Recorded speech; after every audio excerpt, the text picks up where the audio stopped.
Brought to you by TechnoSpark 20 series smartphones. I'm superhuman. जब से ये नए हमारे एमएलए बने हैं बीजेपी के श्री मनोहर लाल जी खट्टर, इनके उसमें काम का लेश मात्र भी कुछ नहीं हुआ। 1100 करोड़ रुपए का यहाँ पर आया है स्मार्ट सिटी का बजट, कहीं भी वो नजर नहीं आता। वो 1100 करोड़ रुपया कहाँ पर है? अच्छा, अब है एक और दिव्यांशु बुद्धिराजा कांग्रेस के, बीजेपी से मनोहर लाल खट्टर और एनसीपी से मराठा वीरेंद्र वर्मा। अगर हम इन तीनों की फाइट का यहाँ पर अगर हम जिक्र करें तो यहाँ शहर के बाशिंदे क्या सोचते हैं? ये हुड्डा फैक्टर काम करेगा? हुड्डा फैक्ट्री को हम तो यहाँ हुड्डा का असर तो कम है, लेकिन फिर भी ना जो एक लाइन है ना जाटों के अंदर, तो इसकी फेवर में है, बहुत जबरदस्त फेवर में है। गड़ी 3 जगह पे जनसंघ पहले बन चुकी है, 30 साल पहले, 40 साल पहले भी। इसलिए यहाँ पर इनके पुराने तो गट्स हैं जनसंघ के, बीजेपी के, इसलिए अच्छा इनमें ज्यादा वो है नहीं, ये तो पक्के हैं, अंधभगत हैं। नमस्ते, राम राम। हरियाणा तक देख रहे हैं आप और सोनिया मेरा नाम है। इस समय मैं करनाल में मौजूद हूं और करनाल की सियासी तासीर जानने की मैं कोशिश कर रही हूं। मेरे साथ करनाल के बाशिंदे हैं। सर, आपका नाम? मेरा नाम रमेश सचदेवा। तो जैसे मैंने जिक्र किया कि मैं यहाँ करनाल की राजनीतिक तासीर जानने की यहाँ कोशिश कर रही हूँ, यहाँ के बाशिंदों से पूछ रही हूँ। तो जरा बताएं कि इस सरकार में या फिर इस बीजेपी राज में यहाँ क्या विकास हुआ है और किस किस तरह से यहाँ राजकाज काम रहा है? हमारे करनाल में इससे पहले भी काफी लोकसभा के, विधानसभा के सदस्य चुने गए हैं और उन्होंने करनाल की जनता के साथ पूरा सहयोग भी किया है और काम भी किया है। जब से ये नए हमारे एमएलए बने हैं बीजेपी के श्री मनोहर लाल जी खट्टर, इनके उसमें काम का लेश मात्र भी कुछ नहीं हुआ और जो हुआ है ऑफिसर और उनके सहयोगियों ने खाया है पूरा माल। 1100 करोड़ रुपए का यहाँ पर आया है स्मार्ट सिटी का बजट, कहीं भी वो नजर नहीं आता। वो 1100 करोड़ रुपया कहाँ पर है? और ये बात कहते हैं जी विकास की, विकास कहाँ पर है? सड़कें सारी टूटी हुई हैं। आज इलेक्शन के दौरान आप जाके देखो मुगल कनाल का क्या हाल है। मुगल कनाल का इतना बुरा हाल है, इतना बुरा हाल है। शहर की एक बहुत बड़ी मार्केट है मुगल कनाल, और वहां पर आप चल ही नहीं सकते। ये यहाँ का विकास है। विकास तो कोई हुआ नहीं जी, बाकी जनता सब समझती है, देखती भी है। तो अब क्या रुझान है? लोग मनोहर लाल खट्टर से खुश हैं, नहीं है, क्या है? ऐसे है, ये पुराना शहर है, ये यहाँ पर जनसंघ के लोग बनते रहे, बीजेपी के लोग बनते रहे, यहाँ इनकी पार्टी का असर तो बहुत है, शहर के अंदर असर है। बाकी जो आसपास के जो गांव हैं वहाँ पर मनोहर लाल की बहुत विरोधता है। लोग जो है इनके साथ अंदर से नहीं है, हालात ये है। अच्छा, अब है एक और दिव्यांशु बुद्धिराजा कांग्रेस के, बीजेपी से मनोहर लाल खट्टर और एनसीपी से मराठा वीरेंद्र वर्मा। अगर हम इन तीनों की फाइट का यहाँ पर अगर हम जिक्र करें तो यहाँ शहर के बाशिंदे क्या सोचते हैं? यहाँ पर तिकोनी फाइट नहीं होगी, आमने सामने की टक्कर होगी, और आज की डेट में ये बराबर की टक्कर है दोनों की। हम ना उनको ऊपर कह सकते ना उनको ऊपर कह सकते। अच्छा, दिव्यांशु बुद्धिराजा और मनोहर लाल खट्टर की दोनों में टक्कर है, बाकी तीसरा उसमें भी नहीं है। अच्छा, मैं गांव देहात में होके आई थी तो वहाँ लोग बाग ये कह रहे थे कि दिव्यांशु बुद्धिराजा, देहात के लोग उनको इतना नहीं जानते हैं। तो क्या ये सच है कि शहरी वोटर ही उनके हिस्से में रहेंगे? नहीं नहीं नहीं, ऐसी बात नहीं है। जो गांव का जो वोटर है ना, अब जैसे जो किसान वोटर है, वो चाहे उसको जाने या ना जाने, वोट उसी को ही देगा। जो वहाँ का गांव का जैसे जिम्मेदार है, वो भी उसको वोट देगा। ये हुड्डा फैक्टर काम करेगा? हुड्डा फैक्ट्री को हम तो यहाँ हुड्डा का असर तो कम है, लेकिन फिर भी ना जो एक लाइन है ना जाटों के अंदर, तो इसकी फेवर में है, बहुत जबरदस्त फेवर में है। जटों के अंदर भी फेवर में है दिव्यांशु बुद्धिराजा। हाँ जी, पूरी तरह। और मनोहर लाल खट्टर क्या? खट्टर के साथ जो है पुराना कैडर है इनके पास, पुराना करनाल के अंदर इनके जनसंघ का इनके पास पूरा, बीजेपी का पूरा इनका होल्ड है। बाकी लेडीज में भी इनका काफी नाम है। लेडीज में भी जो लेडीज हैं वो इनको राम मंदिर के कारण इनको ज्यादा पसंद कर रही है। भैया राम का मंदिर बनाया इन्होंने। तो फिर मैं क्या मानूं कि जैसे जो एक पंजाबी वोट बैंक जो कहा गया कि वो बीजेपी के हिस्से रहा है, तो क्या वो मनोहर लाल खट्टर के हिस्से नहीं रहेगा? नहीं, पंजाबी वोट जो बैंक है बहुमत में तो वो बीजेपी के साथ जाएगा। 30% जाएगा या 25% जाएगा बुद्धि राजा के साथ। बहुमत में वो मनोहर लाल खट्टर के साथ जाएगा। बुद्धि राजा भी तो उसी समुदाय से हैं। नहीं, बुद्धि राजा को समुदाय से तो है, लेकिन अभी उसका कोई ना यहाँ पर कोई उनका लोगों के साथ इतना संबंध नहीं रहा अब से पहले। बाकी संबंध तो यहाँ पर उसका भी नहीं रहा था पहले, जो पंजाब केसरी का आया था उससे पहले भजन लाल भी यहाँ से बने, उससे पहले अरविंद शर्मा भी बने, उससे पहले ID स्वामी भी बने, उससे पहले अपने पंडित चिरंजी लाल 4 बार बने। संबंध तो चिरंजी लाल भी सोनीपत से आए थे, ऐसी कोई बात नहीं है। बाकी लोगों में 3-4 दिन की अभी है, इलेक्शन में चेंज भी हो सकता है। अच्छा, करनाल सब के लिए बड़ी सेफ सीट मानी जाती है। संजय भाटिया आप देखिए कि शायद हम ये कहे कि देश में दूसरे नंबर पर बढ़त में रहे वो जब जीते। एक्चुअली संजय भाटिया को जो बढ़त मिली ना पिछली बार, एक लोगों के अंदर एक नई बात आ गई पुलवामा के बाद। वही लोगों में एक नई बात आ गई, भाई ये जो है ये देश की रक्षा करेंगे। इन्होंने कोई देश की रक्षा नहीं करी। बाकी जनता समझदार है, वो क्या करेगी ये तो पता नहीं है।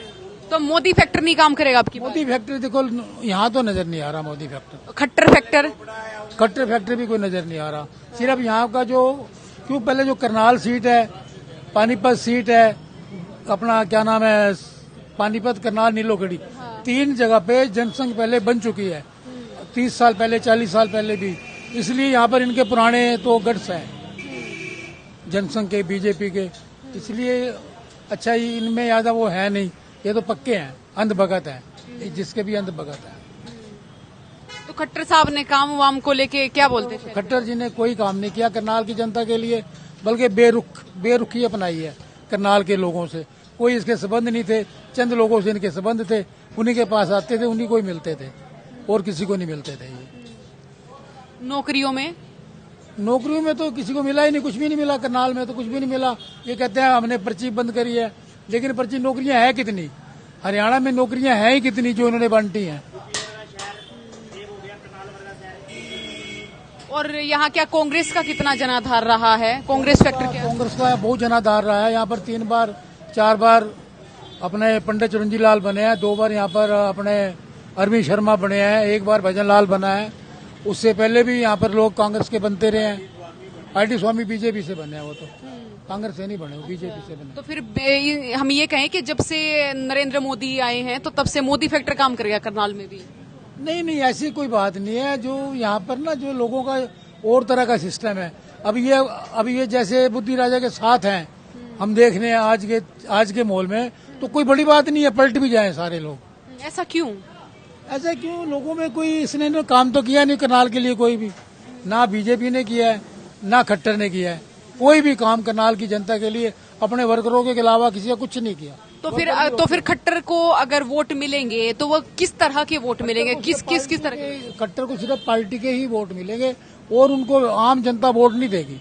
कल मेरे पास एक युवक आया, वो इतना परेशान कहता हम खट्टर बीजेपी के हैं, लेकिन हम इस पर वोट नहीं देंगे, साफ कह गए वो।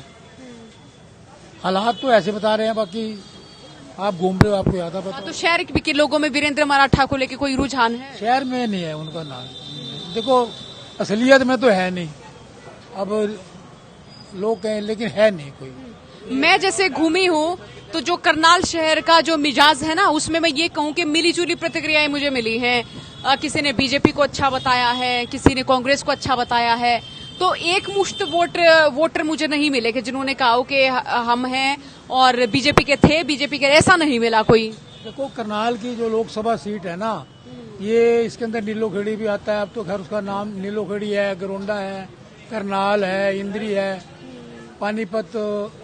पानीपत ग्रामीण है, पानीपत है, और समालका है, एक और है उधर इसराना है। ये सीटें हैं यहाँ पर। तो इसमें बीजेपी को जो बढ़त मिलेगी ना, 2 या 3 हल्कों में मिलेगी।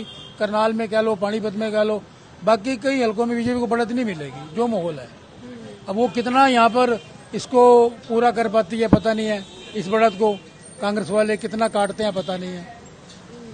माहौल तो आप 2 शहरों को देख के माहौल मत बनाओ, या करनाल को देख के माहौल मत बनाओ। करनाल में 9 हल्के हैं, 9 विधानसभा सीटें हैं। उनका मिजाज क्या मानूं? जो करनाल की लोकसभा की जो सीटें हैं, उनका जो मिजाज है, देहात के अंदर आज भी सिर्फ एक इनको बेनिफिट जो मिल रहा है, राशन का मिल रहा है, जो फ्री राशन बांटते हैं, और उनको कोई बेनिफिट नहीं मिल रहा राशन के अलावा। तो यही फैक्टर काम कर जाएगा। कर सकता है, तो बिल्कुल कर सकता है। लोगों में लालच तो है, लोग 4 साल से अनाज ले रहे हैं, खाने का सामान ले रहे हैं, तो वो वोट भी दे सकते हैं। अच्छा, किसान बेल्ट नहीं है, मतलब किसान नहीं है इस एरिया में? किसान है, इंद्री हल्का में किसान है, जूंडला हल्का में किसान है जो अब असंध बन गया है, नीलोखेड़ी हल्का में किसान है, इसराना हल्का में किसान है। किसान तो है, अपना समालका हल्का में किसान है। किसान करनाल और पानीपत में कम है, बाकी किसान तो काफी है यहाँ पर। तो उसका इसको बेनिफिट मिलेगा, कांग्रेस को बेनिफिट मिलेगा उसका। अब ये कहाँ तक मिलता है ये तो देखने वाली बात है। अच्छा, भाटिया जी नजर नहीं आ रहे इन दिनों? भाटिया जी ने ना पानीपत के लोगों से बहुत नाइंसाफी की है, बहुत ज्यादा। इसलिए वहां पर पानीपत में उनका विरोध है। पार्टी ने उनको यूपी में भेज दिया है, भाई आप यूपी देखो। इसलिए उनको भेजा था कि लोगों में ये जाएंगे और आक्रोश होगा। अब कर सोनीपत में प्राइम मिनिस्टर की मीटिंग में गुहाने में जो थी, शायद खट्टर जी नजर नहीं आए वहां पर। क्यों नहीं नजर आए? 10 साल यहाँ के सीएम रहे हैं, उनको नजर आना चाहिए था वहाँ। लोगों को तो इस बात का पता चल गया ना, भाई इनकी पार्टी को पता चल गया कि उन्होंने काम नहीं किया, तभी वहां पर इन्होंने उस सीट पे सोनीपत में इनको नहीं बुलाया, मनोहर लाल जी को। गुहाना के अंदर, गुहाना में कल प्राइम मिनिस्टर की मीटिंग थी, तो वहां पर ये मनोहर लाल जी खट्टर नहीं थे।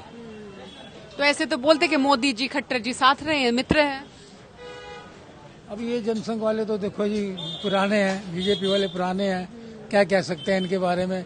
अब जैसे साथ तो इनके साथ पता नहीं कितने लोग रहे हैं, ये तो जिसको देखते हैं जो सामने आता है उसको साथ मिला लेते हैं, बाकी आम जनता के साथ इनका कुछ है नहीं। अच्छा, करनाल में या इस उत्तरी जो हरियाणा है, इसमें ऐसा रहा कि चौधर आ गई, जैसे रोहतक सोनीपत में होता है कि हुड्डा जी आ गए तो जी चौधर आ रहे, ठीक है? यहाँ ऐसी कोई बात नहीं है, इस एरिया में ऐसी कोई बात नहीं है। रोहतक में तो पहले आज तक अरविंद शर्मा को छोड़ के इनका फैमिली बनती रही। उससे पहले 1-2 बार लोकदल के भी कैंडिडेट बने हैं, उससे पहले एक बार इंद्रवेश शायद बने हैं, अग्निवेश इंद्रवेश बने हैं। बाकी रोहतक में तो ये बात है, उन्होंने इस बात पे ही वोट लिया है रोहतक वालों ने, नेताओं ने, फिर आपकी चौधर आएगी, आपकी चौधर आएगी। यहाँ ऐसा नेता कोई नहीं है। अगर एक आया भी है, क्या नाम है, मनोहर लाल, इसने आम जनता के लिए कुछ नहीं किया, ना इसने कहा है भाई मैं आपके लिए कुछ करूंगा। तो इस तरह का मिजाज है, मिला जुला माने या बीजेपी के लिए चुनौती माने? नहीं, बीजेपी के लिए चुनौती तो पूरी है। अंदर में लोगों में करंट है। अब ये करंट कहाँ तक जाता है इसका पता चुनाव के बाद ही चलेगा। करंट है इनके खिलाफ। बहुत बहुत शुक्रिया बातचीत के लिए। तो हम जो है लगातार यहाँ पर लोगों से पूछ रहे थे, जान रहे थे इस क्षेत्र का क्या मिजाज है, आपने समझा। बहुत सारे लोगों से हमने बातचीत की, वो भी आपको सुनाई। बहुत बहुत शुक्रिया बातचीत को सुनने के लिए।